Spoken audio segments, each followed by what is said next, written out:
Okey, dah record. Okey, boleh typekan month, January hingga August. Kemudian sales in million, RM in million. Kemudian masukkan semua ni. Kita boleh juga tukar sini ya, RM bukan dollar. RM. Sales RM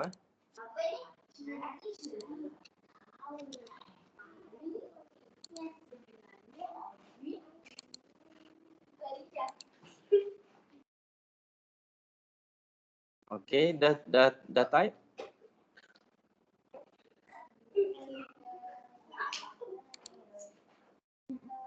Hello. Dah type ke belum?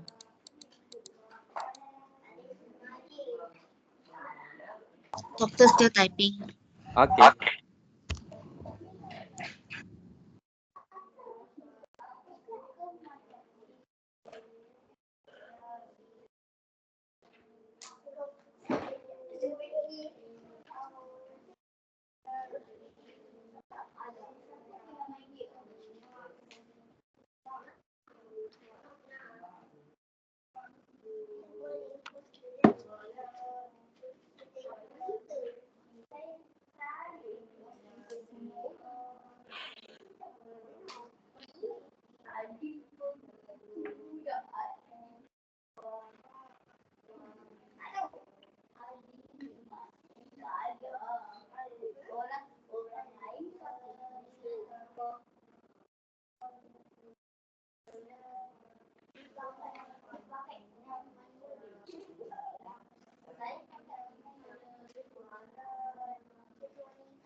Doctor finished typing already.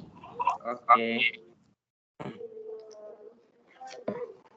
Okey, pertama sekali kita nak buat descriptive output Descriptive output, kita pergi dekat data. Di data, kemudian data analysis. Boleh dapat? Pergi ke data, dekat atas menu kan, menu Excel ada data. Kemudian klik data analysis.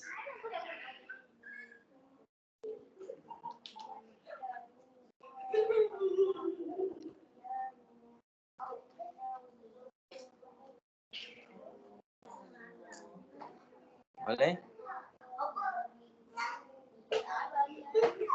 Yang mana tak dapat tu bagi tahu supaya semua boleh ikut Saya tak laju-laju lah, saya pelan-pelan saja.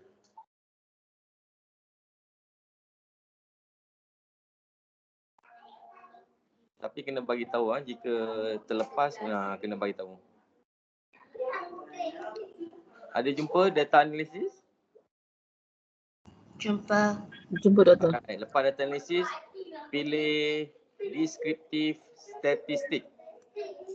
Ya doktor. Kemudian klik OK.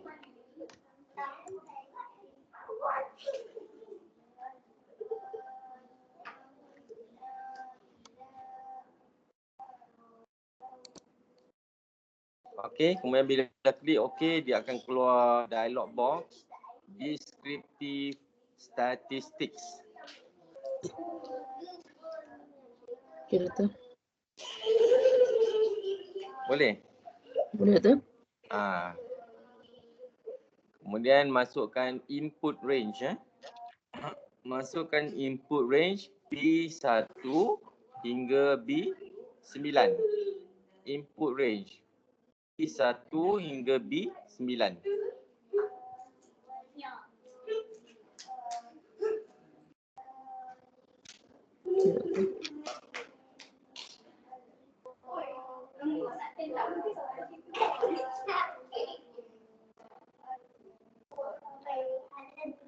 Okey, masukkan input range dulu B1, kemudian titik 2 bertindih B9. Boleh highlight ataupun boleh type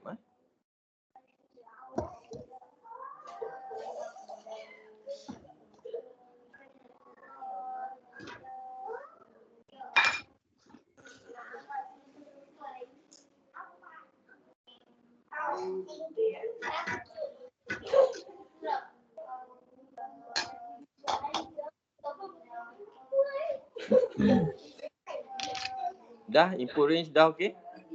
Okey doktor. Belum eh?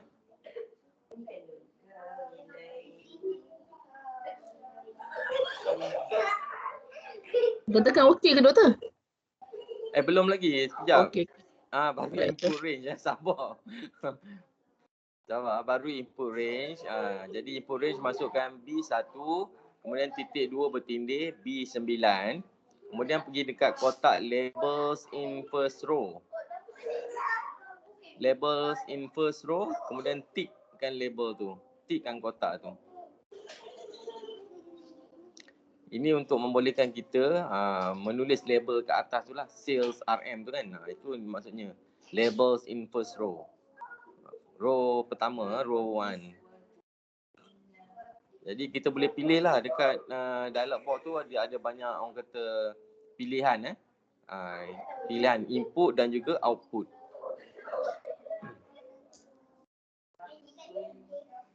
Okey, pertama sekali kena masukkan input, kemudian kita pilih labels in first row, kita tickkan. Okey. Dia group by tu kita boleh column ataupun boleh pilih row. Nanti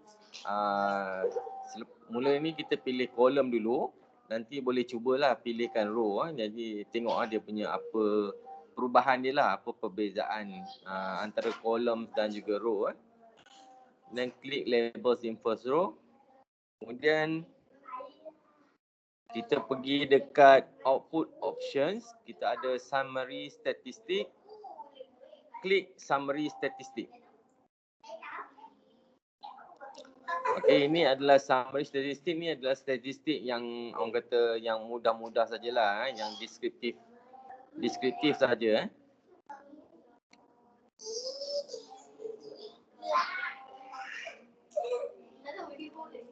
Kemudian pilihkan output range pula, output range. Output range tu tempat di mana kita nak letakkan kita punya laporan. Laporan tu mestilah di kotak yang kosong, bukan tempat yang bertindih dengan A ataupun B, kolom A ataupun B. Jadi boleh pilih mana-mana kolom yang sesuai, yang berdekatan dengan A dan B supaya kita boleh nampak kita punya laporan ataupun output sebelah-sebelah lah dan boleh nampak dengan jelas lah. Jadi dekat output range tu kita letakkan contohnya D1 boleh pilih letak D1 ataupun K1 ataupun L1 tu terpulang masing-masing. Dalam contoh ni kita letakkan dekat D1 D donkey. D donkey D1.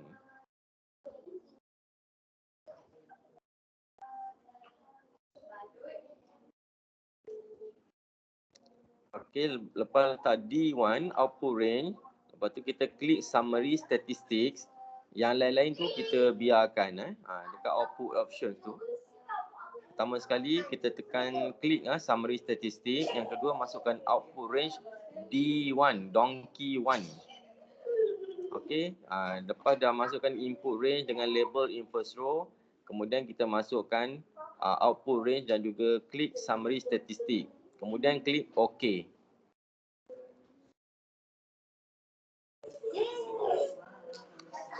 Klik OK.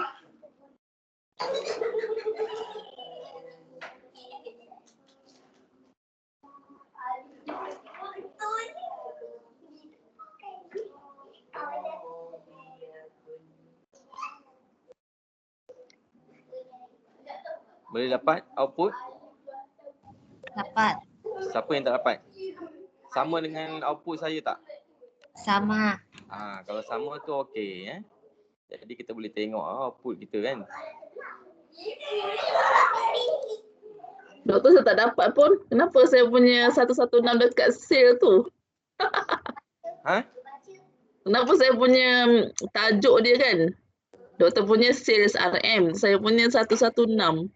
Tak tukar dekat awak punya ni tajuk ni kat sini. Mana Dekat doktor? sini awak tak tukar? Saya dah tukar dah. Sales. Dah tukar sales kurungan RM. Sama. Ya. Tapi Dia hasil dia dapat. Dia kalau tulisan sepatutnya tak ada berubah. Oh, Patutnya tulisan sama je. Tak apa, sekejap. okey. Boleh kongsikan ni. Okey, saya dah buangkan sharing. Jadi Sharifah boleh kongsikan, sharekan konten bagi saya Saya tengok. ke? Kejap Pergi dekat arrow tu je, share konten. Lepas tu pilihkan file.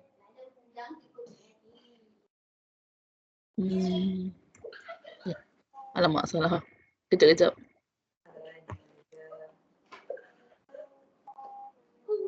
Ni doktor saya punya.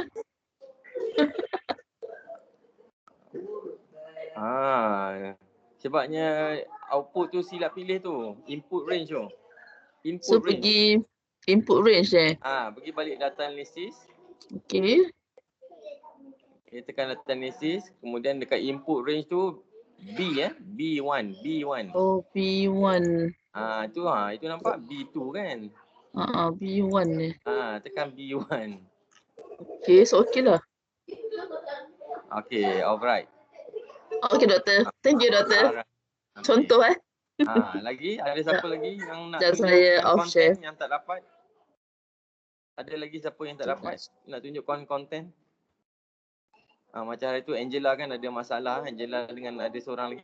Dia punya N tu tak betul kan? Sekejap lagi boleh tunjuk. Ada lagi siapa nak tunjuk yang dia tak dapat? Jika semua dapat tu kira okey lah kan? Okey. Kemudian kalau kita nak confirm, kita kena tengok dia punya formula pula kan? Formula. Okey, macam saya ni, saya tunjuk sini. Okey, jika tengok dekat bawah ni, ada kan formula min, max, min, median, standard deviation. Jadi kalau output dekat sini, kita janakan ataupun generate daripada sini. Dia auto calculate lah, sistem ataupun Excel auto calculate. Tetapi kita tak pastilah, kita kan kalau kita buat error ke apa kan, mungkin dia salah dekat sini kan. Macam Sharifah tadi kan dia silap pilih range, jadi dia kat sini dia keluar 116 lah yang ni. Sebab dia pilih B2 kan. Patutnya dekat sini sale ni B1 kan. Jadi dia pilih B2, dia keluar kat sini B2 jadi kalau macam mana kita nak double check kita punya output ni, kita kira balik guna formula min. Ini min sama dengan min kat sini min ni min 108. Jadi macam mana nak double check, kita buatkan formula, gunakan formula MIN MIN B2 hingga B9 B2 hingga B9 ini saja data dia, ini label dia. Ni label sebab tu tadi kita tick label kan, label in first row ini sale. Ini dia punya data. Data dia adalah B2 hingga B9. Jadi kalau kita nak kira min B2 hingga B9. Jadi akan kira campur-campur, dia akan bagi 1 2 3 4 5 6 7 8. Okey, dia campur semua ni, dia akan bagi 8, dapat 108. Sama dengan ini 108. Okey.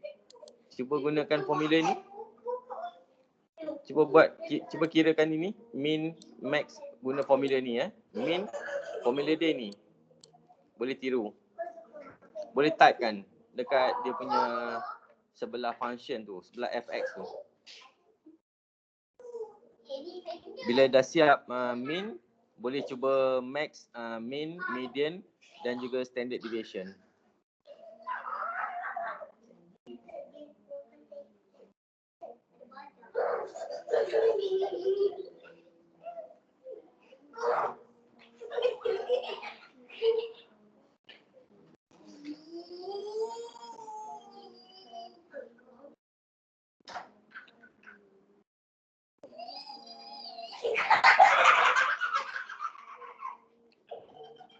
Okey, Najah boleh dapat Najah?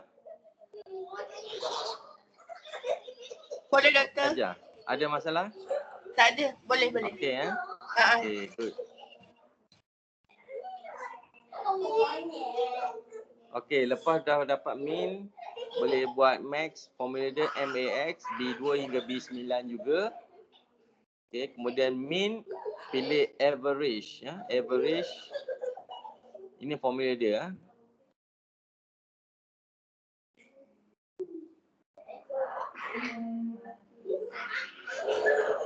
Okey, jika soalan minta kita tuliskan formula, kita pergi klik kat sini, kita copy saja. Copy sini, kemudian kita patah balik, keluarkan sini, kita pergi dekat mana-mana kolom ataupun row, kita pergi type saja, paste. Paste dekat sini ya. Jadi kat sini kita letakkan tanda sini. Tanda apostrofi ya, supaya dia tak jadi formula. Bila letak apostrofi ni dia jadi macam ayat lah. Dia akan keluar itu. Okay, ini formula dia. Okay, saya copy. Keluar. Pergi kat sini, saya paste dekat sini.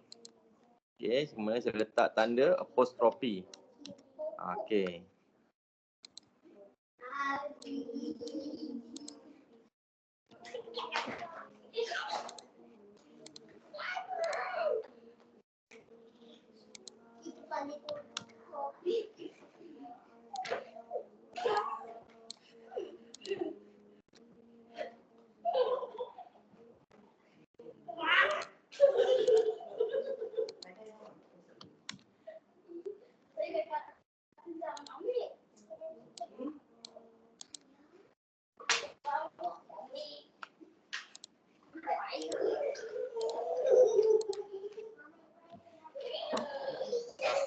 Okey, boleh kopikan semua formula ni ya. Kopikan semua formula ni, letak dekat dia punya itulah. Letak kat atas ni ya, formula dia. Ini contoh-contoh formula ya. Tak perlu type lagi kalau kita soalan minta kita tuliskan formula tak perlu type lagi. Kita je boleh copy saja dalam Excel tu, copy kemudian letakkan tanda apostrophe ni ya. Apostrophe. Okey, boleh dapat?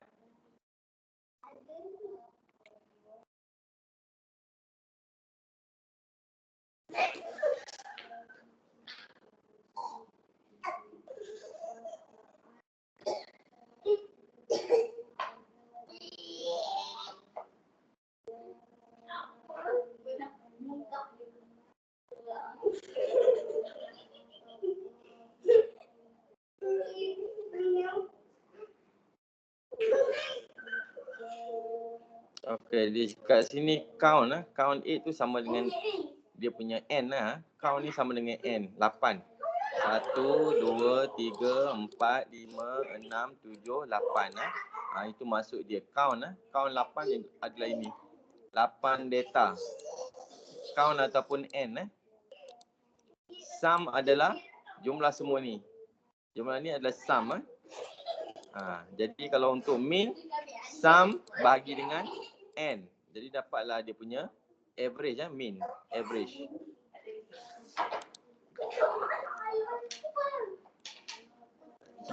Biasanya kalau minimum ni dia akan cari saja dekat data ni kan. Dia akan cari dia gunakan search function. Okay, Excel akan cari yang mana paling rendah. Dia paling rendah adalah 108. Paling besar adalah 122 paling besar. Dia Excel ni dia menggunakan sistem query lah, sistem query iaitu search function jugalah. Dia akan tengoklah, dia akan cari sama ada menurun ataupun menegak. Dia ada dua cara lah.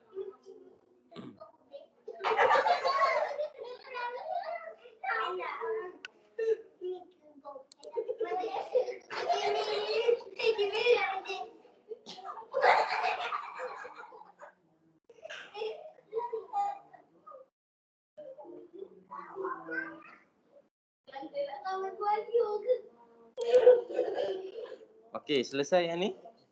Semua okey? Ada siapa-siapa nak tanya yang berkenaan deskriptif? Tak ada Okey, kalau tak ada kita teruskan dengan histogram pula. Doktor, MODE tu, mode tu, NA tu maksudnya apa tu? Mode tu kekerapan. Maksudnya di sini tak perlu baca, tak perlu, tak ada lah. Oh, tak nampak ada apa keluar paling terakhir. kelapan. Semua tak ada kan. Semua tak ada yang kata Ha. 2 kali kan. Oh, faham, Jadi faham. dia tak ada lah. Kalau ada 2 kali, 112 Dah ada keluar 2 lah. kali. Jadi mode 112 lah. Okey, 113 okey. lah kalau kan. Ini dia Okey boleh tu. panggil mode ataupun angkrab kan. Okey tu.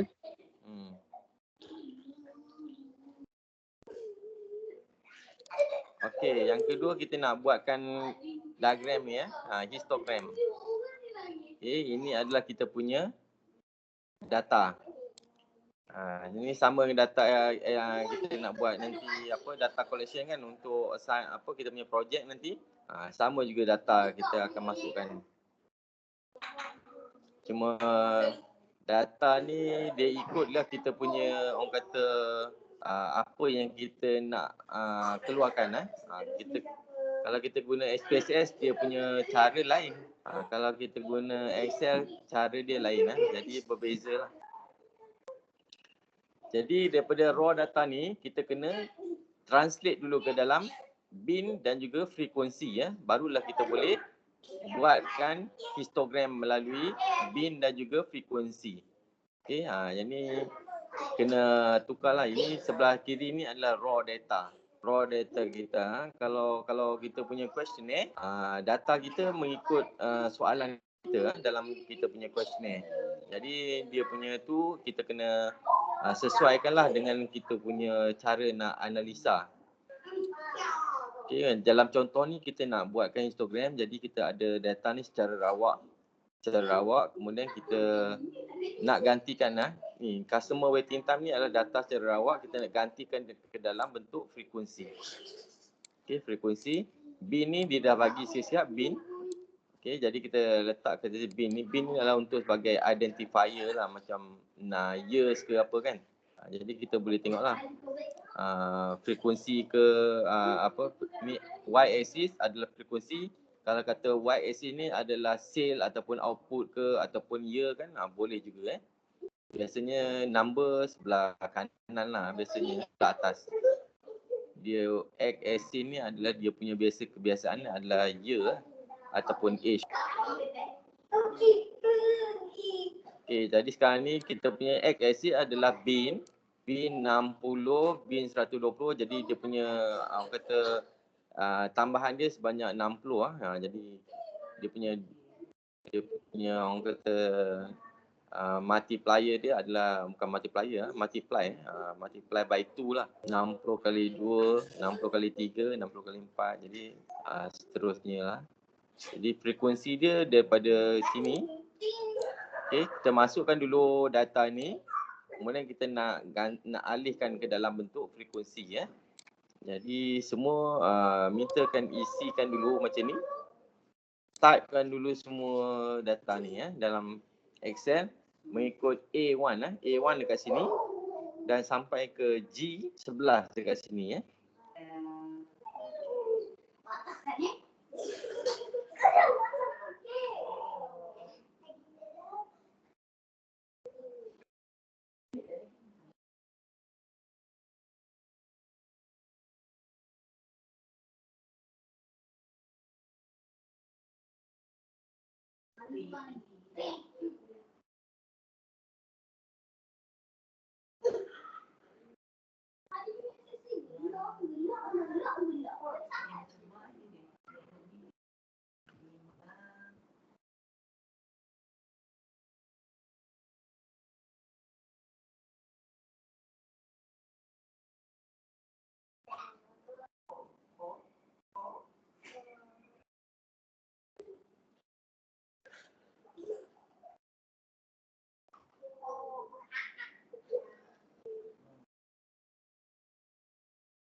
Okey, bila dah siap key in data ni bagi tahu saya.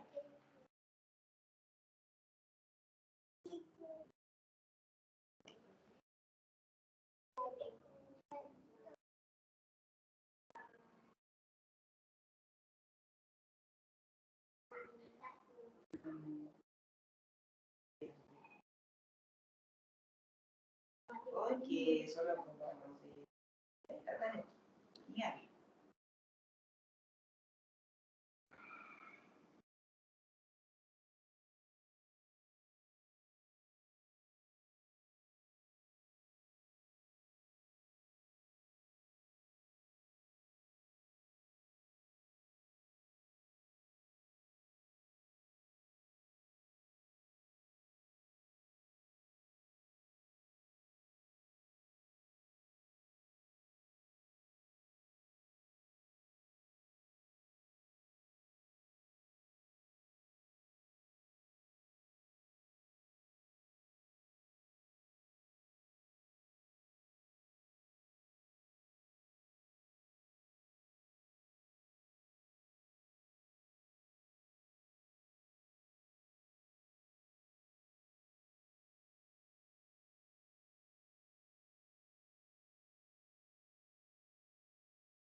Okey, semua dah okey? Ada yang belum? Siapa yang belum? Belum siap type?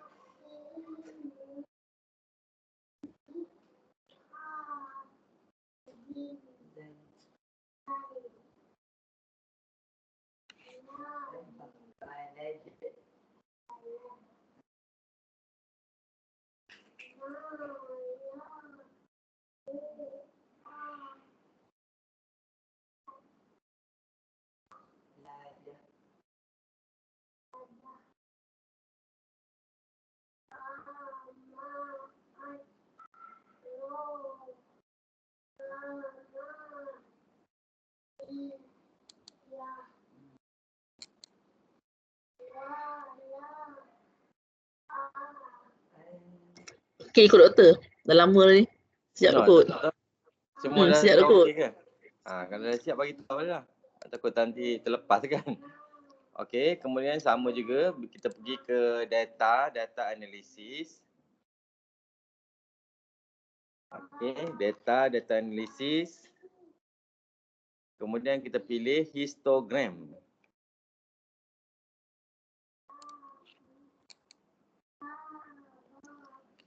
Okey, sebelum ni kita ada ni kan descriptive statistik. Dia kata macam tu, descriptive statistik tu dia macam orang kata default lah. Kemudian bawah dia ada exponential smoothing, kemudian ada f-test to sample for variance, kemudian ada Fourier analysis, kemudian bawah dia histogram. Jadi pilih histogram.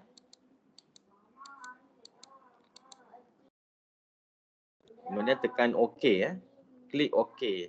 Pilih histogram, klik OK.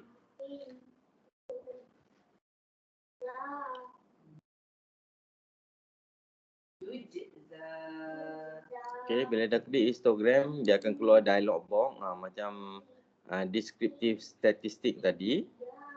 Kemudian kita masukkan pertama sekali adalah input. Kemudian barulah kita masukkan output. Okay, jadi input dia dekat sini adalah apa? Input dia. Sebenarnya kita nak buat graf tu X apa, Y apa. Itulah maksudnya.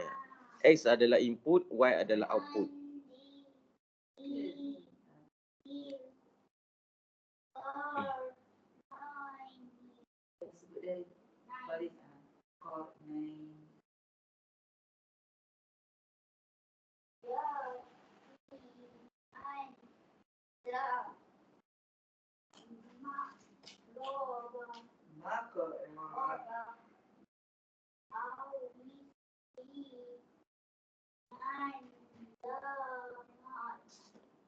Jadi kita boleh masukkan input range adalah A2 hingga A2.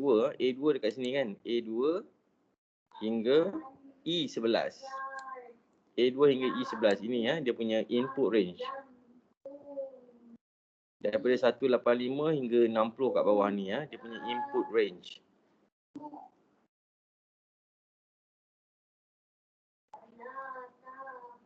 Okey, semua betul? Input range semua betul?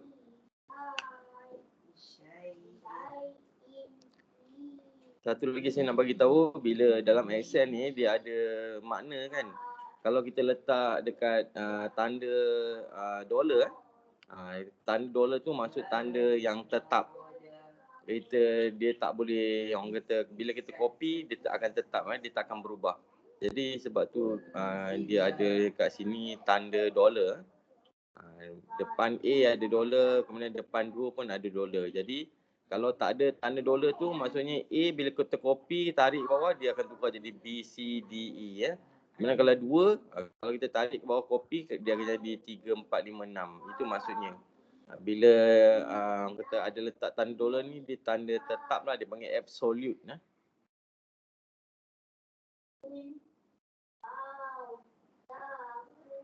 Okey, selepas kita dah masukkan input range A2 hingga E11, kita masukkan bin range bin range ni dia macam orang kata satu fungsi dalam Excel dan fungsi dalam Excel histogram dia mintakan bin range Jadi kat sini kita dah ada bin range iaitu daripada G2 kat sini hingga G7.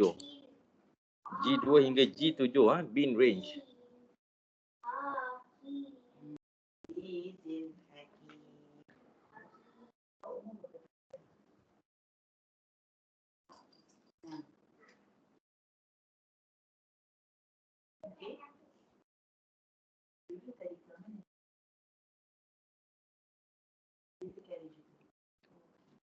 Okey, jadi kita dah masukkan input range, kemudian kita dah masukkan bin range.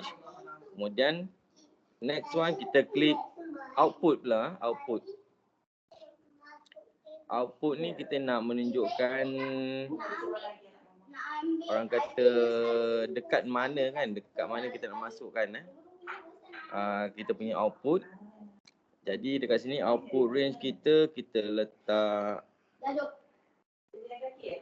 J1. J1 kita letakkan J1 bagi output. Jadi dia akan translate raw data ni ke dalam bentuk bin dan juga frekuensi ya dekat J1. Jadi output range ni kita letakkan J1 ni.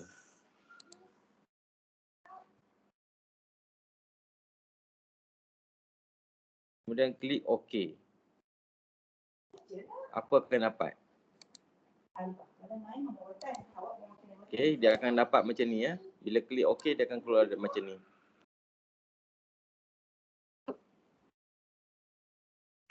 Dapat doktor. Okay. Semua Terima kasih dapat. doktor. Semua dapat ha?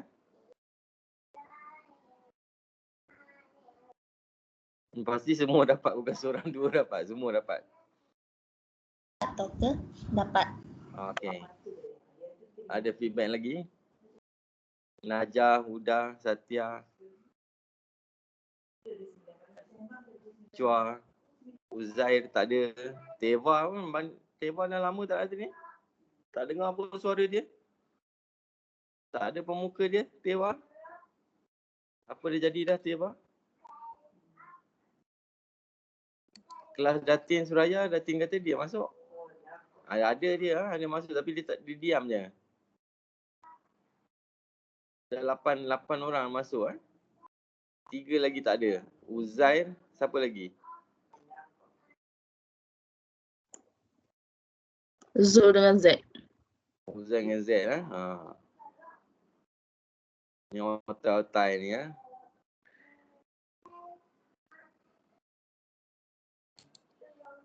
Okey, bila dah dapat frekuensi ni, kita nak tukar ke dalam bentuk histogram pula. Bentuk chart. Okey, minggu hari tu saya dah ajarkan cara nak buat chart macam mana. Jadi kita pergi je dekat ni, highlightkan sini, kita pergi dekat mana? Insert pergi dekat insert, kemudian pergi dekat charts. Okey, kemudian pilih saja chart. Chart mana yang kita nak kan? Dekat sini kita nakkan histogram jadi dekat sini kita nak histogram. Histogram ni adalah dalam bentuk inilah kat bawah ni histogram.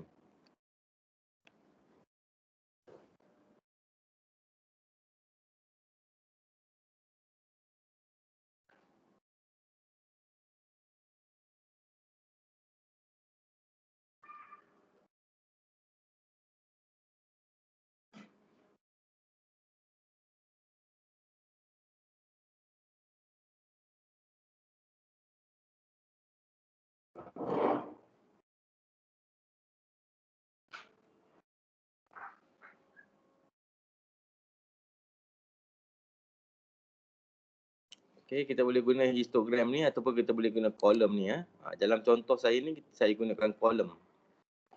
Jadi kolom ni kita boleh pilih mana-mana bentuklah kolom. Kita ada clustered, stack kolom, 100% stack kolom, 3D clustered kolom, 3D stack kolom, 3D 100% stack kolom dan juga 3D kolom.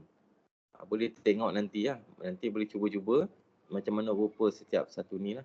Okay, hari ni kita akan pilih simple saja. Simple column Okay. Kemudian pilih lah. Kemudian klik OK. Bila dah pilih column, klik OK Bila klik OK, dia akan keluar macam ni. Okay, bagi 2 minit azan.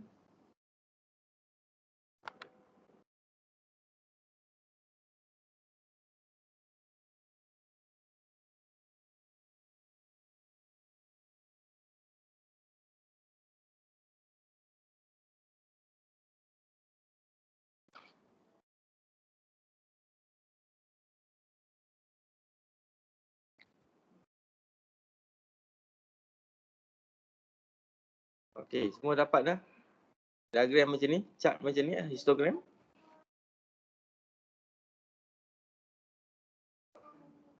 Dah dapat belum? Ya ke tak? Itu je. Dapat doktor. Kalau tak dapat, bagi tahu tak dapat. Kalau dapat, okey. Yang tak dapat tu yang saya nak tahu. Tak perlu malu-malu nak belajar tak perlu malu-malu. Asalkan belajar benda yang betul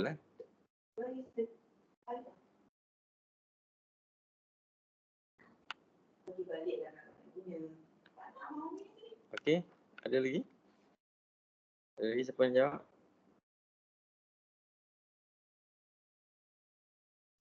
Tak ada. Okey, dekat sini kita boleh orang kata edit lah. Dekat chart ni kita boleh edit lah. Kita nak letak nama-nama apa, kita nak tukar label, nama label, kita nak tukar warna apa semua. Kita nak tukar dia kata dia punya orang kata area pun boleh tukar. Jadi kita right click saja. Kita bagi right click kemudian kita pilih dekat format chat. Format chat pula. Format chart area. Okey, dia akan keluar macam ni. Kemudian kita ada boleh fill kemudian kita boleh pilih border. Okey.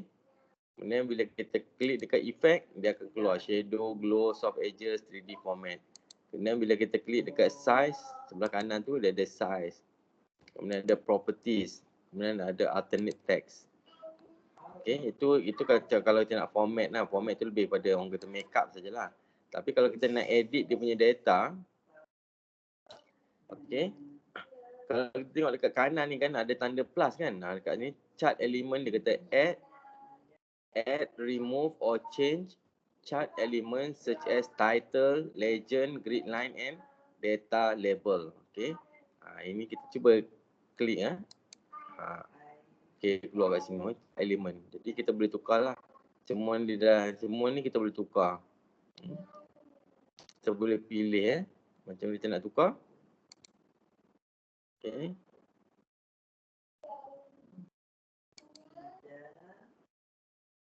Bila kita tutup access kan, dia padam macam tu bila kita masuk balik, dia keluar balik access dia. Okay, access title. Dah tak ada access title ada balik kan. Okay. Okay, yang bawah ni pula kita punya chart style. Set a style and color scheme. Okay, kemudian bawah ni filter. Chart filter, edit what data point and name are visible on your chart. Okay, jadi macam mana kita nak tukar histogram ni? Just pergi kat sini, kita right click saja, edit. Edit text ataupun change chart type, select data ataupun format. Okay, kita pergi je dekat sini chart. Histogram dekat sini kita boleh tukar. Histogram 1 or 2 contohnya. Okey. Okey, boleh tulis sini histogram MBA contohnya. Kemudian axis title ni boleh tukar. Kan frekuensi. Ini boleh tukar Nampak tadi tak? Axis title ni dah tukar kan? Sepatutnya dia bin dengan frekuensi jadi kita kena hati-hatilah bila kita nak tukar-tukar kan. Okey, jadi saya kekalkan balik dia punya gambar yang asal Jadi ini penting dalam chart mesti kena ada orang kata legend. Ini dipanggil legend Legend ni adalah untuk menunjukkan apa makna dalam kita punya gambar rajah ni lah. Okey, jadi ini menunjukkan frekuensi Frekuensi 4 pada bin 60. Frekuensi 8 pada 120. Okey, frekuensi 12 pada 180 bin Okey, jadi ini semua adalah dia punya legend menunjukkan frekuensi. Kita juga boleh letak dekat sini boleh letak dia punya number. Data label kita boleh letak data label dekat dalam kita punya atas ni kita boleh letak nombor dia. Dia punya frekuensi dia boleh letak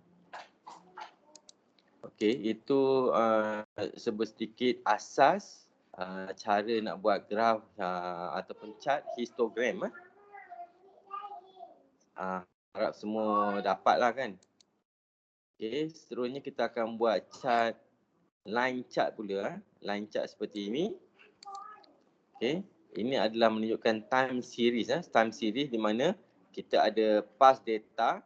Ini adalah past data, contohnya tahun 1 hingga tahun 8 adalah past data. Kita tengok kan, contoh hari tu kita ada antara Fokker dengan orang kata satu lagi transport aircraft Kemudian kita ada juga perbandingan antara Indica, ada dua jenis orang kata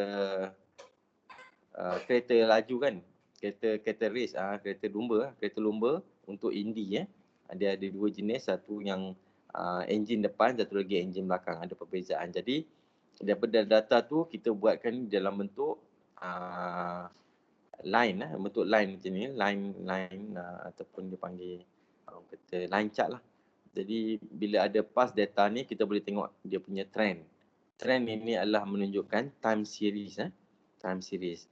Jadi kalau macam master dengan PhD, kalau dia nak buatkan economic analysis time series analysis, dia orang perlukan data sebanyak orang kata lebih daripada 20 tahun ataupun 30 tahun supaya data tu boleh menjadi sokongan lah untuk kita buatkan extrapolation. Extrapolation mestilah lepas pada tarikh yang kita dapat pass data ni, ke arah mana dia akan bawa kita kan, ke arah atas ke bawah ke, turun ke, dia akan turun berapa banyak ke, dia akan tengok lah. Okay, itu secara time series analysis lah kan. Dia boleh buat perbandingan lah antara sektor A, sektor B, sektor C, kemudian antara output lah, antara macam-macam lagi lah boleh buat lah dalam bentuk time series ni Jadi hari ni kita akan tengok sikit saja contoh, iaitu antara month dan juga sale Okey, ini month 1 hingga 8, Januari hingga Ogos. Kemudian dia punya sale adalah daripada 100 paling rendah hingga 125 paling tinggi. Okey, jadi kita plotkan kita punya line chart line chart month dan juga versus sale. Kemudian kita dapatkan chart macam ni. Boleh copy boleh copy daripada deskriptif punya data, kemudian masukkan dalam baru punya. Okey, ada lupa nak cakap kita buatkan. Okey, yang mula-mula kita buat deskriptif punya worksheet, kemudian kita copy ataupun kita tekan plus dekat sini untuk create new sheet. Okey, kemudian kedua kita buat histogram, kemudian kita tambah lagi plus, kita buat time series pula. Jadi dah ada tiga worksheet. Okey, kemudian copykan data ini daripada descriptive worksheet masuk ke dalam time series worksheet. Copy saja sebab kita nak buatkan chart ni daripada data ni.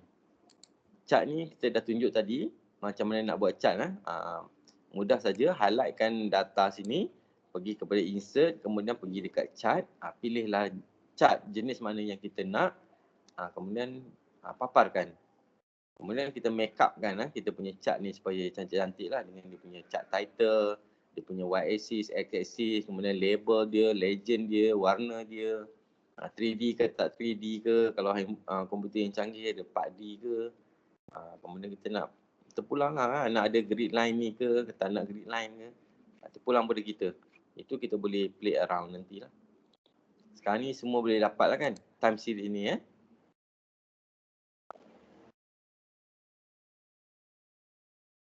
Boleh cuba?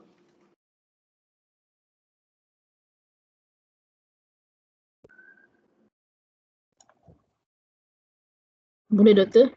Maknanya chart title tu kita boleh tukar kepada sales lah doktor ya? Boleh. Chart title tu kita buatlah sales performance for 2020 contohnya kan. Mesti kena ada makna yang memberi makna lah kan. Title yang memberi makna kepada satu kita punya presentation tu lah. Baik doktor.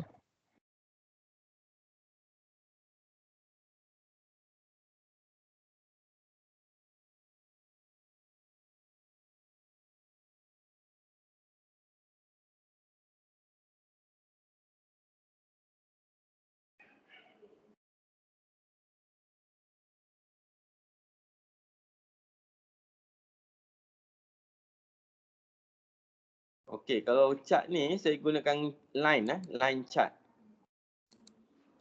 Okey, line chart. Saya pergi ke sini all chart. Ini line line chart.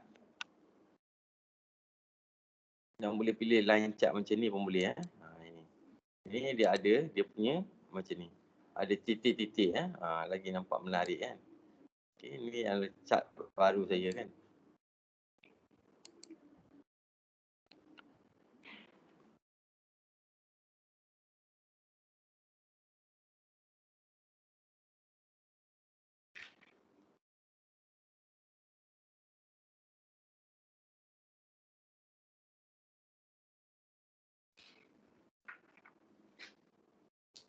Okey, untuk kebolehan membuatkan key in data ni dan juga membuatkan dalam bentuk output dan juga bentuk chart ni adalah satu kata skill lah. Kemudian yang skill kedua adalah tafsiran ataupun interpretasi ataupun presentation kan. Jadi kena tahulah kandungan ni macam mana kita nak laporkan dalam kita punya pembentangan lah ataupun laporan kita lah. Dalam thesis kita ke, dalam projek report kita ke, kena tahulah macam mana kita nak cerita lah ayat yang menarik. Sebab tu kalau orang kualitatif ni dia pandai buat cerita lah. Kalau orang kuantitatif ni dia kurang pandai bercerita sikit lah. Dia lebih mahir dalam bentuk kata number lah. Dia pemalu sikit lah kata orang kata kuantitatif ni tapi tak semualah. Ada orang yang orang kata talkative juga walaupun dia kuantitatif. Okey, semua boleh dapat ini? Time series ataupun line chart ni tak ada masalah, boleh dapat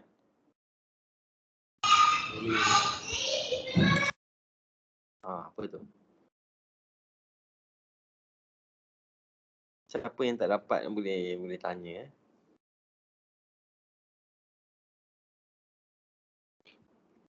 Jadi jika kita nak buat chart lain insert chart, kita nak buat bentuk ini pun boleh juga.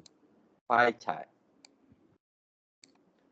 Okey, pie chart pun boleh. Kamu tak nampak gambar ni? Nampak Bateri handphone cepat habis. Dah low bateri. Kena charge bateri.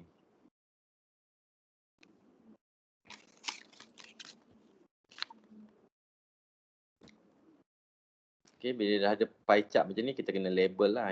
Ni series ni. Series apa, value apa. Dekat sini dia bila kita hover kat atas orang kata slice cake ni kan, dia keluarkan series sales, point, August, value 115, 13%. Sebenarnya yang ni kita boleh juga paparkan secara orang kata nilai dia lah dekat atas slice ni. Kita boleh paparkan. Itu kena pergi dekat kita punya orang kata data label lah. Data label kita boleh pilih macam mana kita nak paparkan kita punya label. Okey, jadi rasanya semua boleh dapat time series. Cuma time series kita ni time series mudah sajalah. Jadi kalau betul-betul nak buat master atau PhD level ataupun untuk projek untuk menggunakan econometric analysis ataupun accounting analysis, menggunakan time series, dia lebih kompleks lah supaya kita ada contribution dekat situ kan. Macam kita buat survey analysis kan, kita ada contribution kepada teori, academic teori atau contribution kepada practical. Dia ada dua. Tapi dalam kelas kita teknologi forecasting ni kita tak macam research method tu lah. Kita sebagai orang kata persediaan sajalah, kepada research method ini hanyalah untuk kita belajar teknik-teknik kualitatif dan juga kuantitatif untuk kita buatkan teknologi forecasting. Teknologi forecasting tu maksudnya kita daripada data yang lepas ataupun data yang kita kumpulkan, kita buatkan rumusan dan juga kita bincangkan, kita fikirkan, kita cuba keluarkan satu kata prediction, ramalan kita ke arah mana sebenarnya teknologi-teknologi yang masa depannya akan diciptakan. Itu teknologi tu bukan mestilah daripada line chart tu kan. Tapi kalau bentuk sale kita boleh keluarkan dalam bentuk line chart lah. Tapi kalau teknologi tu mestilah kita kena ada gambaran keseluruhan sesuatu teknologi tu. Contohnya ciri-ciri dia kan. Ciri kata sekarang ni orang kata pakai A macam Indica tu kan, dia ada orang kata front engine, kemudian ditukar jadi rear engine. Itu teknologi. Kemudian kalau kata teknologi storage kan, ICT storage, sebelum ni kita gunakan orang kata hard disk dalam. Kemudian kita gunakan floppy disk, kemudian kita gunakan CD. kemudian gunakan DVD, kemudian gunakan USB, sekarang kita guna portal lagi besar kan, Google Drive. Itu dia maksudnya teknologi teknologi changes. Kita kena ada semua maklumat-maklumat tu lah sebelum kita boleh buat rumusan ataupun prediction lah apa yang kita nak cipta pada masa depan. Kalau kita tengok contohnya yang terbaru ni, saya tengok contoh iklan oleh PC apa jenama dia. Memang orang kata ayat dia tu memang ayat power lah, ayat power, ayat marketing power, apa yang dia nak buat kan kepada pengguna kan. Memang ayat dia power. Sekejap saya tengok balik dalam email daripada, saya rasanya Lenovo kot. Lenovo memang Lenovo dia punya ayat marketing dia memang power lah. Dia tunjukkan macam mana apa yang dia nak buat. Okey, Lenovo. Okey, saya dapat ni dekat Lenovo ni dia tulis smarter creates the future of perfection. Citizen Lenovo workstation driving quality design. Aston Martin Lenovo official workstation partner. Aston Martin has built its reputation on a commitment to quality, designing sleek, high-performance machines with an obsessive attention to the smallest details. Lenovo workstations are the perfect fit. Tengok ayat pertama. Itu baru ayat pertama. Belum lagi paragraf kedua. Paragraf kedua pula ayat power dia. Since joining forces with Lenovo, Aston Martin have harnessed the potential of our smarter technology to drive the new efficiencies in their workflow. Together, both bringing uncompromising standards to the pursuit of perfection. Tengok ini orang ayat marketing orang kata MNC lah, dia orang bertaraf MNC taraf global. Ayat yang orang kata very powerful lah. Dan dia tambah lagi. Kemudian dia cerita pula. Pertama sekali dia cerita dari segi orang kata atasan lah. Kemudian dia cerita dari segi dalam sikit kalau dia punya persahabatan. Kemudian baru dia cerita dari segi dia punya teknologi paragraf ketiga, developing complex and high quality engineering relies on having the right tools. Lenovo workstations support Aston Martin design team from the first sketch through modeling and simulations, validity testing and prototyping. The latest NVIDIA Quadro RTX graphic and Intel Xeon CPU deliver the raw power that's needed to speed through product development workflows. Ini ditunjukkan apa dia punya produk pada masa depan. Inilah teknologi forecasting kan. Dan ada lagi find out more. Boleh tengok lagi contoh-contoh lah apa yang dia nak buat. Jadi dia ni daripada Makmal, dia orang partner lah dengan the best orang kata team lah. Macam Samsung kan. Samsung pun dia punya handphone kamera dia ambil daripada syarikat lain bukan dia buat, sebabnya dia bukan pakar dalam kamera handphone. Jadi Samsung ni dia buatkan dia punya orang kata hard disk sajalah, macam hard disk ke, dia punya bus ke, dia punya orang kata platform sajalah CPU tu. Tapi kamera tu dia ambilkan teknologi orang lain jadi dia partnerkan teknologi. Okey, macam tu. Itulah orang kata industri bergerak lah supaya mereka sentiasa berada di hadapan berbanding dengan kompetitor lain. Okey, seterusnya ada sikit lagi regression Kita buat moving average dulu. Regression tu akhir kita buat moving average dulu. Moving average ni kita typekan ini dulu Typekan ini daripada A1 hingga B21 antara TP dan juga sales. Okey, hari tu saya cakap TP tu apa? Ingat tak TP tu apa?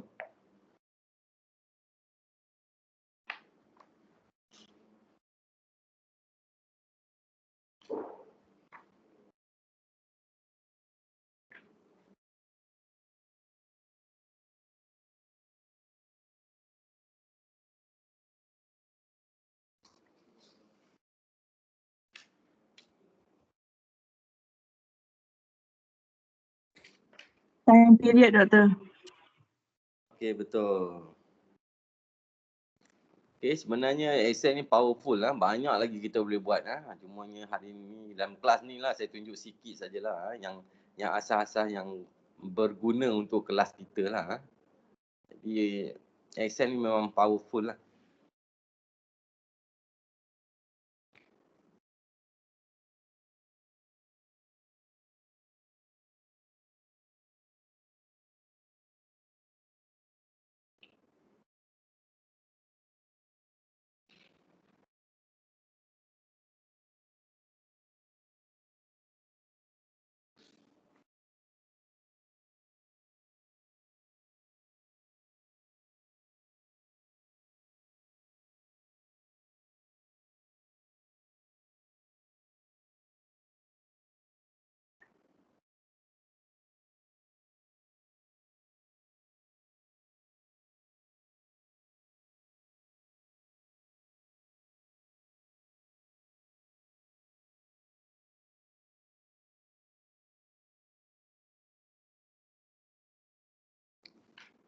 Okay, jadi apa kegunaan moving average?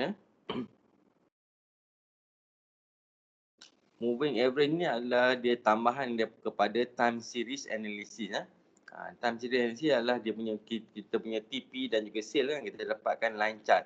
Tetapi moving average ni dia akan buat kita punya time series tu lebih orang kata tepat lah, lebih orang kata menunjukkan ciri-ciri dia yang ketepatan lah, sebab dia dalam moving average ni dia macam smoothing, dia panggil smoothing smoothing dalam bentuk beberapa bulan. Kita boleh tengok dia punya perubahan.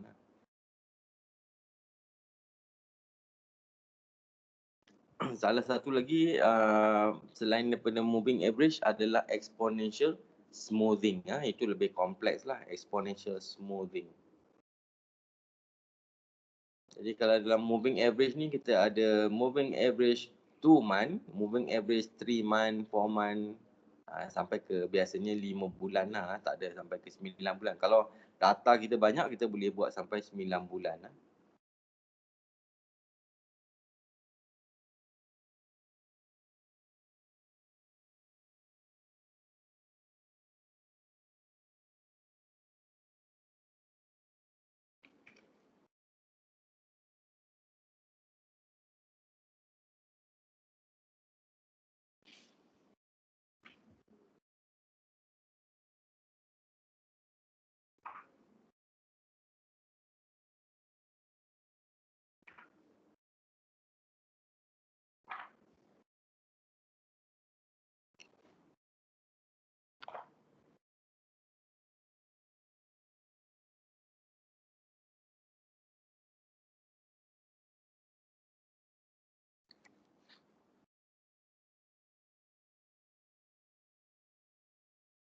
Okay, typekan TP ni dengan sale, kemudian buatkan moving average. Ini adalah MA3 ni masuk moving average 3 bulan.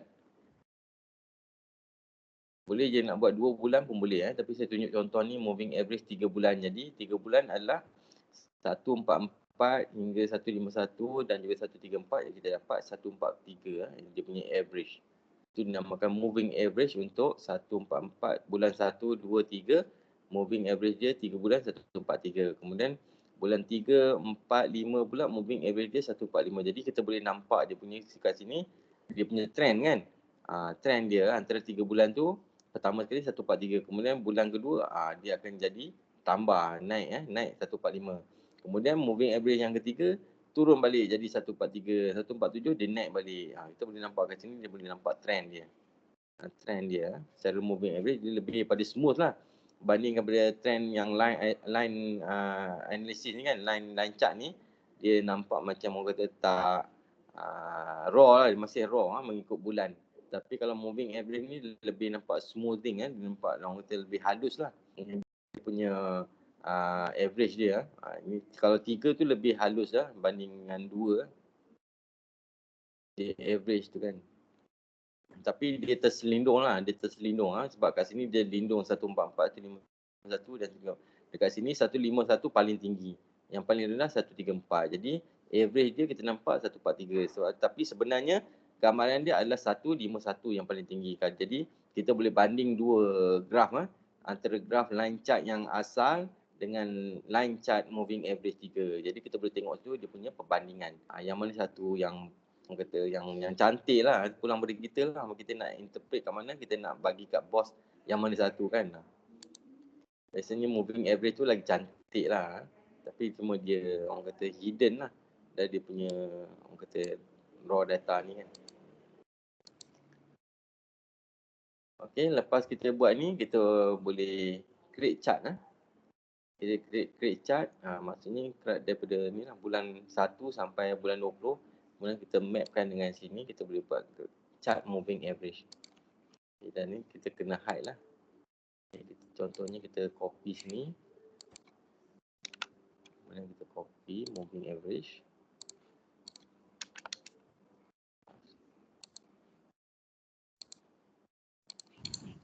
Doctor, what is the formula for MA3?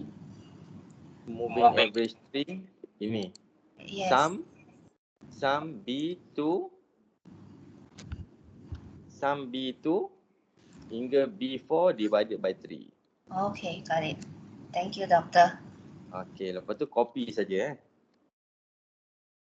Kemudian daripada 143 ni ada dia punya titik ujung ni kan, copy saja, tarik ke bawah.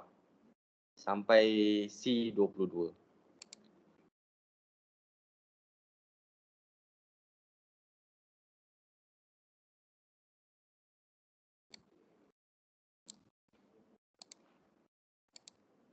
Okay, jadi kat sini kita tak boleh copy dia punya cell lah. Kita kena copy dia punya values lah.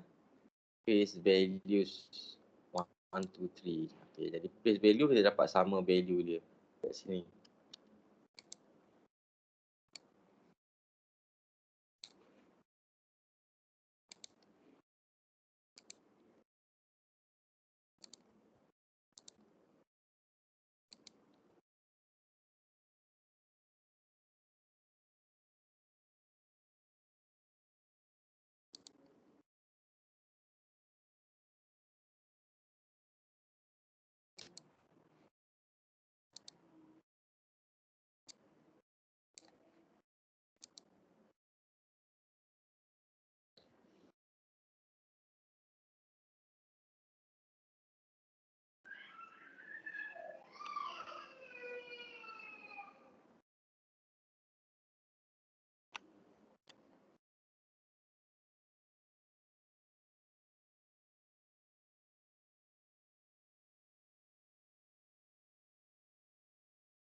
Doktor tengah cakap ke? Tak dengar ni doktor. Okey, tak dengar Okey, saya ulang balik. Okey, buatkan satu ni formula moving average tahun 4, period 4, kemudian kita tarik kat sini dia punya formula. Jadi dia akan copy formula dia sampai ke bawah ni. Okey. Macam tadi dalam kita buatkan input kan, input dalam kita punya data analysis kan. Kita ada tanda dollar dekat sini pun kita boleh letak tanda dollar. Kita tengok kalau kita letak kat sini tanda dollar. Okey, kemudian dekat sini tanda dollar. Kemudian B4 kita biarkan. Jadi bila kita copy kat sini, kita tengok. Dia akan jadi lain kan. Dapat 193 sebabnya B2 ni dia tak berubah. Dia tak sama. B4 saja berubah. Jadi sebab itulah kita ada cara lah. Cara masing-masing lah. Excel ni pandai juga kan. Dia bagi kita pilihan lah. Sama dia nak gunakan absolute ataupun tak absolute lah. Number. Kemudian bila kita dah dapat moving average ni, kita buatkan chart. Bila kita buat chart, kita nampak moving average ni lebih smooth lah berbanding dengan kita punya time series yang awal ni kan. Yang kat sini. Okay, yang sini saya padam. Okay, ni nampak dia tak smooth kan. Tak smooth lah. Jadi kalau dekat sini, dia lebih smooth lah. Dia punya orang kata time series dia. Moving average dia. Lebih halus lah.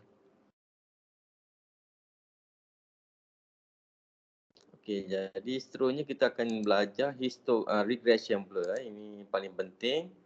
Regression sama dengan anda punya SPSS analysis lah untuk projek nanti kan. Kalau kita buat gunakan structural equation modeling pun dia akan keluarkan juga statistik macam ni lah. Benda-benda penting iaitu p-value, r-squared, kemudian punya residual, degree of freedom, f number, itu adalah dia punya benda-benda penting lah. Adjusted r-squared, jadi observation ni adalah n dia, jadi kena tahulah apa makna semua ni, macam mana dia punya nilai dia. Jadi kalau dalam kita punya master and PhD thesis, kita selalu rujuk orang yang author mengenai sesuatu buku, research method ataupun discussion dia kan. Dia argue lah R-squared ni sepatutnya dia berapa nombor yang sesuai untuk keadaan sesuatu lah, sektor tertentu ke, konteks tertentu ke, kajian tertentu ke. Jadi dia tak boleh sama. Dia mengikut orang kata keadaan jugalah kita nak interpret. Jadi kalau macam di US dengan Malaysia, kita tak boleh banding sebab dia orang lebih beza dia punya keadaan dengan negara kita, sebab dia orang dah maju lama, kita maju lambat. Kemudian dia punya teknologi juga berubah cepat, penggunaan rakyat dia pun ramai.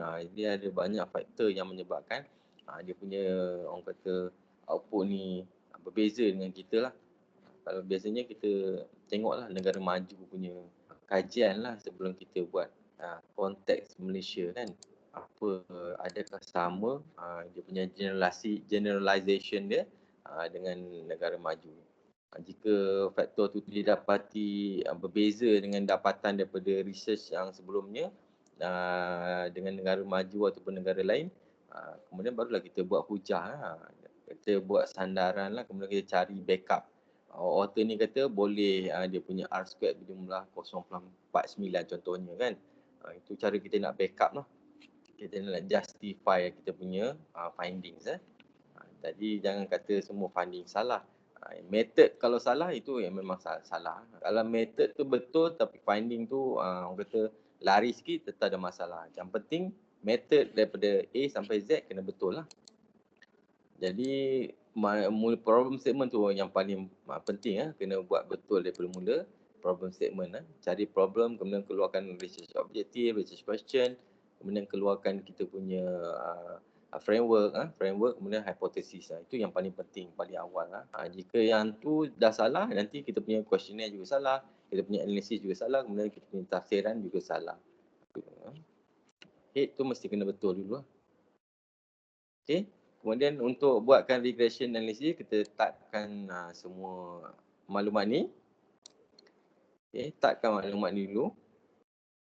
Okay, dia berbeza. Kalau questionnaire, kita alihkan lah, translatekan dalam bentuk lain lah. Nak masuk dalam SPSS, dia punya lain lah. Dia ada variable X dan Y. Dia lain cara dia dalam SPSS. Dalam Excel ni, kita masukkan dalam bentuk inilah untuk kita keluarkan dalam bentuk output macam ni. Jadi kena ada year, kemudian ada quarter, kemudian ada sale. Tapi kalau tak ada year pun, kita letak quarter pun boleh juga. Tapi Sebab kita nak tengok dia punya orang kata perbezaan lah antara year dengan kan, perbezaan antara year 1, year 2 apa nanti kita nak tengok dia punya beza. Tapi kalau summary apa dia keluar sama sajalah macam ni. Sebabnya dia buat perumahan juga. Jadi observation 20 ni daripada mana?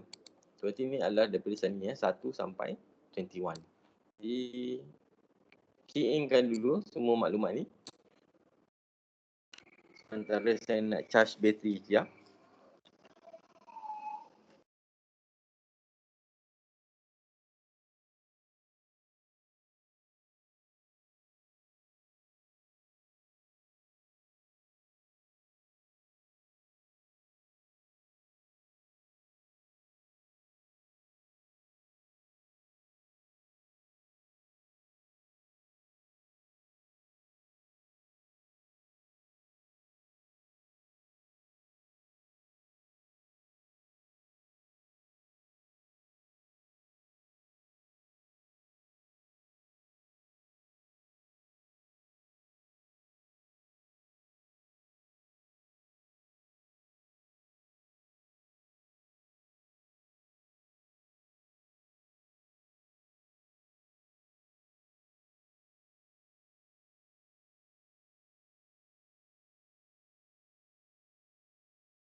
Okey, jika dah siapkan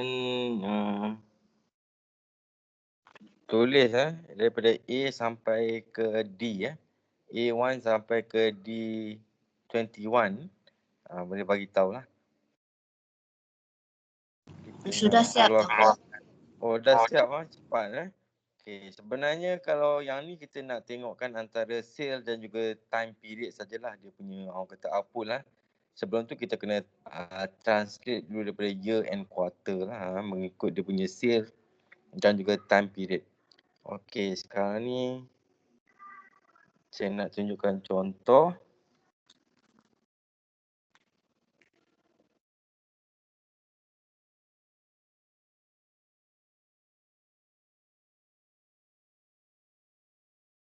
Okey, sama juga klik data, kemudian pergi data analysis, kemudian choose regression. Kemudian dia akan keluar dialog box. Regression. Semua dapat regression?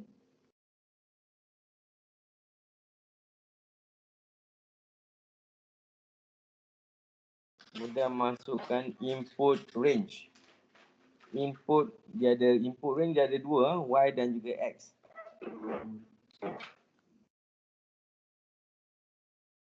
Jadi kena tahu dulu lah yang mana satu X, yang mana satu Y supaya dia tak keliru Yang ni input X dia adalah kolom D Kolom D iaitu time period. X axis adalah time period, Y axis adalah sales.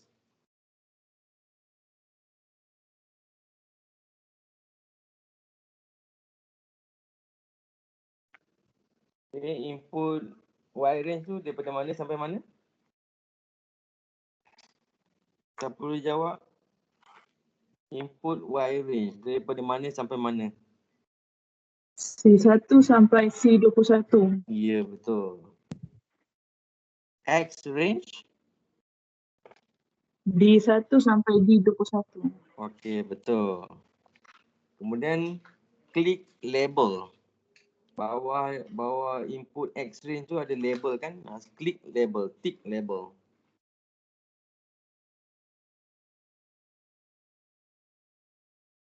Kemudian enter output range Output range berapa? Doctor, sorry, just now the Y is C or D? C. Y adalah sebab kena tahu yang mana satu X axis, yang mana satu Y axis kena tahu. Jadi X axis adalah time period, Y axis adalah sales Okay.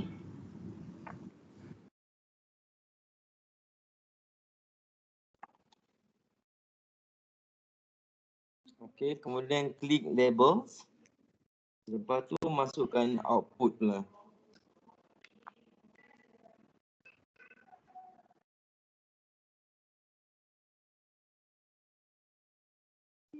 Output dia yang mana satu output? Kita letak kat mana output? Mana-mana kolom sajalah. Yang mana sel kosong tu kita boleh letak. Jadi dekat sini kita letak dekat dengan D lah. Kita letak F ke F1 ke contohnya kan. Mana-mana lah yang kita tak overlap dengan kita punya data dan letak sebelah menyebelah dengan kita punya data supaya senang kita nak tengok Jadi dekat sini kita boleh letak dalam contoh saya letak N saya letak N1. Okay, kamu boleh letak dekat F1 contohnya.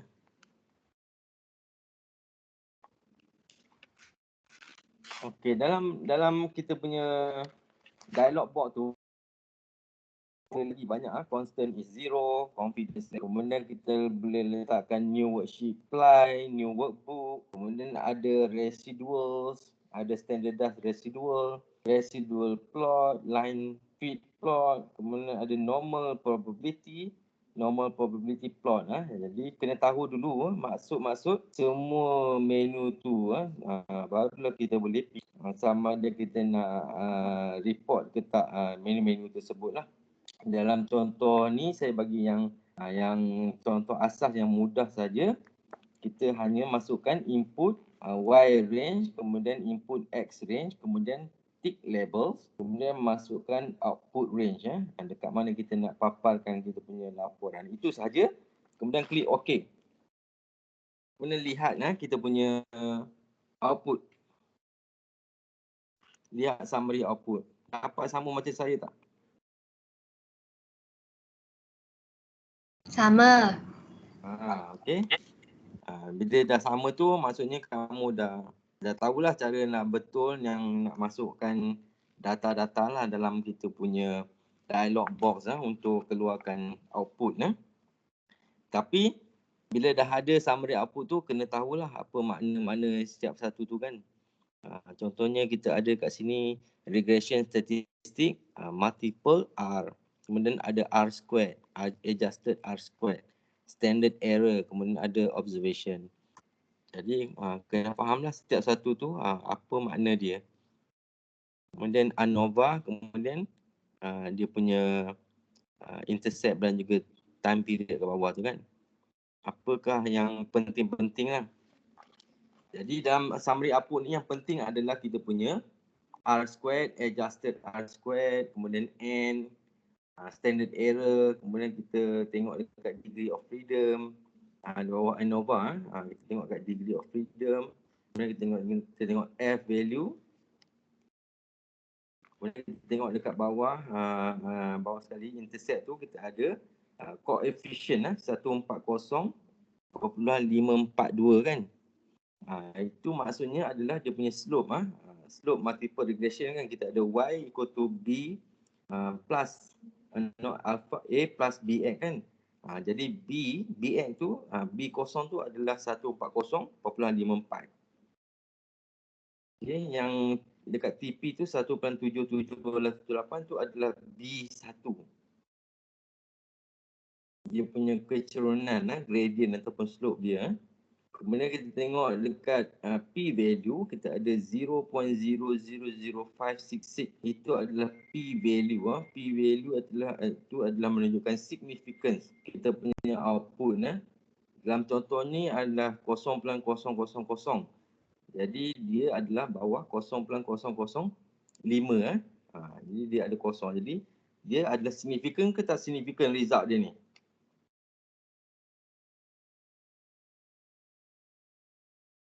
Kalau hypothesis testing, adakah dia signifikan ke tak signifikan result?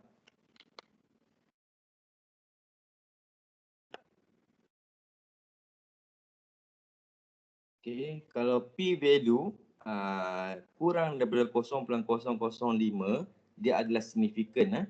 Kalau lebih daripada 0.005, dia adalah tidak signifikan. Itu mengikut kita punya confidence level, sama dengan 95% ataupun 99%. Jadi dekat sini dia adalah signifikan sebab P value adalah 0.000.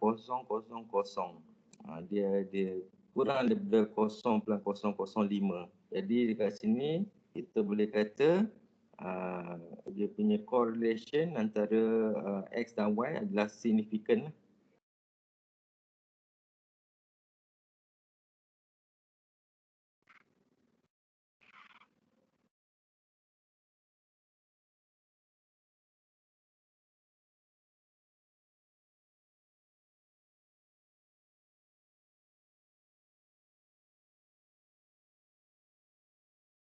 Jadi hypothesis kita accepted ke tak?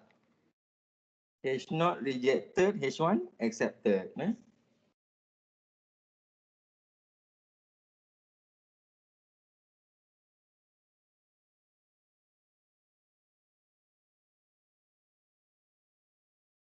Jadi apa maksud 1.772 tu? Apa maksud dia?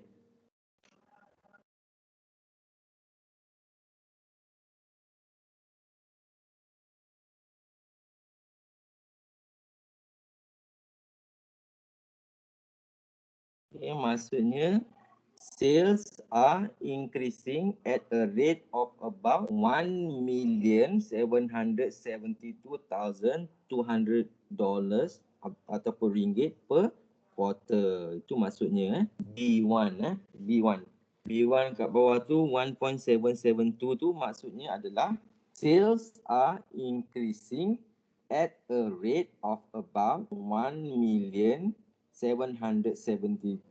ringgit, 200 ringgit per quarter. Itu maksudnya 1.772. Jadi 140.542 itu adalah dia punya gradient ataupun slope V0.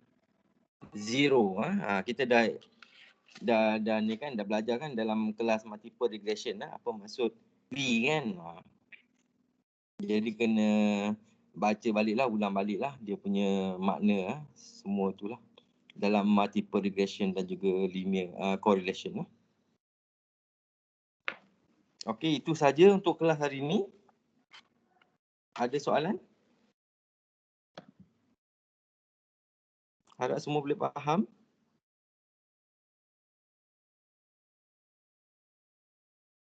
Ada soalan? Saya kena panggil nama seseorang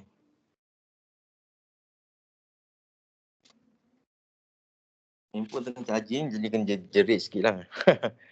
Okey, yang pertama. Tan. Ada Tan? Tak ada? Tak ada suara pun. Chua, ada ke tak? Kan dia masuk kelas, lepas tu dia hilang. Dia pergi ke mana-mana, tak tahu kan. Kebanyakan pelajar macam tu lah. Sekolah rendah ke, sekolah menengah ke, sama. College ke. Teva, ada ke tak Teva? Follow ke tak follow? Najah nak cakap tu. Najah okey Okey doktor. Alright, Satya okey? Ada. Uja okey? Okey, doktor. Angela okey? Okay, doktor. Teva ada doktor. Teva ada? Ada. Yelah, dia asyik diam je. Tak ada pergi mana kan. Dalam kelas lepas pun ni kan dah diam je. Chua, Tan, Uzai belum masuk lagi. Dia memang cakap tak boleh masuk, doktor. Dia memang sibuk minggu ni. Sibuk je. Uzai je lah, doktor kerja kan. Ya ke? Seorang lagi siapa? Zul. Zul lah. Zul yang mana satu? Saya tak ingat lah. Selalu dengan dia tu, yang budak account tu. Budak account yang mana tu? Yang duduk belakang sebelah Satya tu ke? Bukan. Kan? Yang duduk depan. Dia biasa duduk sebelah Uzai. Uzai tu anak prof kan? Bukan, itu Soleh. Itu dah itu masuk kelas lain. Oh, itu kelas lain. Itu Soleh Okay. Uzai yang mana satu Yang budak tampin tu, doktor. Dua-dua. Oh, tak ingat lah. Tak ingat saya. Yang mana satu Lepas tu kalau ada muka kan, minggu lepas kalau ada muka saya ambil gambar, saya kenal lah. Jadi saya tak kenal muka yang selalu aktif tu, saya kenal lah kan. Yang lain tu saya kurang kenal. Ramai sangat student beribu-ribu orang student Ya, doktor. Alright, itu sajalah. Ada soalan lagi ke? Doktor saya tak dapat macam doktor punya. Lari nombor, tak tahu kenapa. Tak apalah, saya tengok tu. Yang mana satu tak dapat? Yang semua yang regression tu lah semua tu. Cuba tengok balik ni, observation. Yang saya observe lah, tengok macam mana. Observation berapa? Saya punya 19, doktornya 20. Salah lah. Maknanya saya tersalah. Saya salah masuk ni. C dengan D tu salah masuk. Ya, tadi saya dah tengok semula tu, saya tengok semula saya input range tu. tengok. Dekat input range tu salah masuk. Okey, saya tengok semula. Cuba mungkin dia lari kat situ sebab saya select tak, doktor? Boleh, tak ada masalah. Tapi select yang betul lah. Tu saya tengok semula. Input Y range tu dengan input X range tu kena betul. Jika tak betul, dapat data yang tak betul lah. Okey, doktor. Jadi input orang kata X tu adalah dekat TP kan. X adalah TP, kena mula daripada D1 hingga D21. Bukan D2, kena mula daripada D1. D1. Input Y range tu C1 sampai C21. Maknanya kita kena ambil jugalah sales tu, doktor. Perkataan sales tu. Itulah dia punya axis dia. Nanti kita nak buatkan graf tu. Okey, saya kena take note. Okey, doktor. Terima kasih, doktor. Dekat situ yang salahnya lah. Jadi awak punya observation tu dah jadi kurang satu lah. Kurang satu. Doktor, saya take note sebentar. Terima kasih, doktor. Okey, nanti cuba balik Alright, jika tak ada apa-apa, kita boleh bersurai lah untuk hari ni. Jadi Doktor, untuk, ya. sorry ya, I want to Ah. know, right? Kalau dalam exam, soalan dia macam mana? Oh, soalan macam mana? Itu memang susah punya jawapan saya nak bagi. Soalan macam mana? Susah juga nak bagi Doktor, maksudnya soalan. kebiasaannya macam mana? Dia tanya kita kena buat macam ni ke doktor? Ke kita just analyse saja doktor? Itulah. Dan tengok soalan lah macam mana. Dia punya tahap kesusahan itu kan. Sebabnya soalan adalah dalam orang kata open book kan. Final assessment ataupun final exam dia open book. Jadi tahap dia lebih tinggi sikit lah banding dengan kita dalam exam dalam macam biasa tu kan. Exam biasa tu kita hanyalah ingat-ingat je kan, kognitif je kan. Tapi kalau bila dah open book ni dia kena ada psikomotor sikit lah. Kena godek-godek lah. Kena aplikasi lah. Faham tak? Faham. Tak adalah tahap orang kata kebat 10, tak adalah. Dia kebat tengah-tengah je lah. Faham tak kebat tu apa? Kemahiran berfikir arah tinggi. Sekarang budak sekolah rendah pun dah ada dah kebat lah. Budak sekolah menengah pun dah belajar kebat. Universiti pun kena guna kebat jugalah. Aras tinggi lah. Tapi nanti doktor bagilah contoh soalan doktor. Konon-konon soalan final. Bukanlah konon-konon. Maksudnya macam mana bentuk dia kan. Contoh dia ada banyak level lah. Level rendah, kemudian naik tengah, kemudian level tinggi. Dia ada aras dia. Tak, maksud saya maksudnya untuk subjek doktor ni kan. Doktor punya ni. Macam kalau sen lepas tu kita tahulah doktor mengajar kita kena dah bagi solution problem semua kita kena selesaikan. Macam ni kita kena buat Excel dah hantar ke atau macam mana sebenarnya? Ataupun kita kena buat macam doktor kata kan ada step kan. Lah. Kalau dia kata calculate lah. Kalau dia kata explain, kena explain lah. Oh. So kena tahulah cara macam mana dapat macam tu. Dan kenapa dapat macam tu. Ini sebab ni kita nak belajar kemahiran untuk buat forecasting. Kalau kita nak buat forecasting, kita tak boleh guna ILO saja. Kan? Kita kena bersandarkan kualitatif data dan juga kuantitatif data lah. Sebab tu kita ada buat individual assignment dan juga group assignment. Betul tak? Tak betul? Betul. Betul doktor. Individual assignment dan group assignment tu adalah psikomotor lah. Itu adalah orang kata kebat tinggi lah. Kan? Kita kena tahu aplikasi. Banding kalau exam yang biasa tu hanya kognitif je. Kita orang kata memori je. Kalau siapa yang tak ingat tu, dia tak ingat lah kan. Kalau siapa yang group assignment tu lebih pada kerja khusus tu lebih pada orang kata aplikasi lah. Jadi kalau untuk final assessment ni open book pun dia ada campuran jugalah kognitif dan juga aplikasi. Tapi kognitif tu kurang sikit lah sebab dia hanyalah memori sebab orang boleh copy saja kan. Jadi kena ada orang kata level tinggi sikit lah soalan tu lah. Tapi masih tahap yang boleh difahami lagi lah. Betul. Okey. Boleh? Macam kelas research method awak tu je sama je ke? Kan? Cuma teknologi forecasting ni kelas dia rendah sikit lah pada research method kelas tu. Doktor, saya nak tanya satu soalan. UTM punya acceptable value yang panggil berapa doktor? 0.7 Value apa? Macam kita punya nilai dapat kita punya Chromebus Alpha. Macam dia punya dia punya macam mana boleh kita buat analisis kan? Dia kan ada keluar value dia. Terpulang lah. Chromebus Alpha tu terpulang kalau kita nak justifikasi. Itu. Maksudnya UTM, macam kawan saya dia kata UTM Chromebus Alpha tu global. Ya, sebab saya ada tanya juga doktor saya. Tak ada, research tu kita international level, kita guna international level. Oh, sebab saya dapat saya punya DV saya value dia 0.7 tau. Dia macam rendah sebab yang lain semua dapat 0.9, 0.8 sebab saya buat validity soalan tu. Terus saya kena tanya tengok doktor. lah, kena tengok contoh lah. Auto yang sebelum ni kan, dia orang punya nilai berapa. Kita buatlah justifikasi kat situ. Kenapa jauh beza dengan orang lain.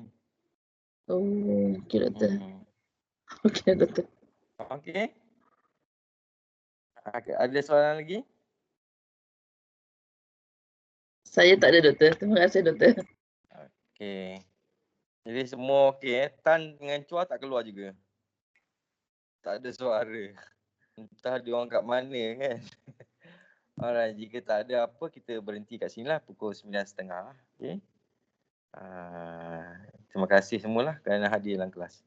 Doktor, kira minggu depan kelas hari Isnin ke ni? Hari Isnin lah. Jadinya macam mana? Semua boleh hadir ke tak? Semua orang kena buka mic kot. Kita buka mic. Yang lain lah. Tanya yang lain sekali. Saya okey doktor. Boleh. Tan baru Okey, doktor. Okey je semua. Okay. Alright lah. Okay, yang penting close one.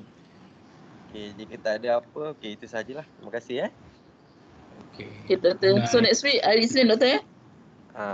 Isnin lah. Okey. Tapi tanya dulu semua orang lah jika tak ada. Sebab kita nak belajar minggu depan, kita nak belajar senario je. Okey. Senario ni mudah sikit lah. Dia positif. Okay. Thank you. Okey doktor. Terima kasih doktor. Selamat malam. Thank you doktor. Terima kasih doktor. Assalamualaikum. Thank you, doctor. Thank you, Doktor.